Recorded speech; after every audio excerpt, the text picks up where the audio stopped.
So we're gonna work on a couple different ways to finish the Kimura. So from this position. So the first one is when you're in half guard, a lot of times you'll get the hand out, all right? But you'll see, even if I get this hand jammed all the way behind his back in this position with my leg trap, it's very hard to actually put the pressure on to break his arm, all right? So when the hand comes out in half guard, rather than trying to finish the Kimura, what you're gonna do, and he'll usually help you out with this, as I do this, I wanna pull his arm in, he's gonna extend his arm, right? You're gonna lay back on his neck, so basically drop your ribs on his neck and bring his hand above his shoulder, right?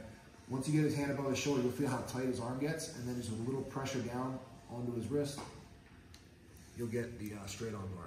So this is gonna happen a lot. You have the Kimura from here, you're able to get the hand out, and then you'll see the person's gonna extend their arm to get out.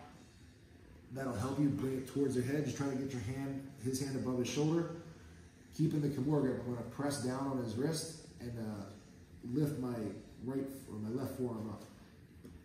Right. So you'll feel their arm, there's a lot of play in his arm here. Once his hand comes above his shoulder, it gets very tight.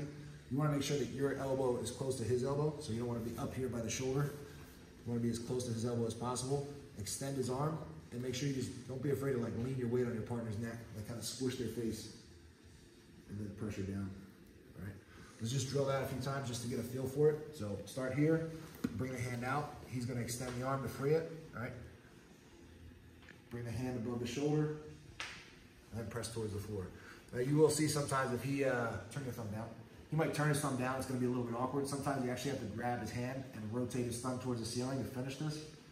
Just remember, his arm always breaks the opposite direction his thumb is pointing. So if his thumb is pointing down and you push down, nothing's gonna happen. You actually have to turn his thumb up and then push down to finish. All right, so arm straight, bring it above the shoulder, and then press down to finish. All right. 1, 2, 3.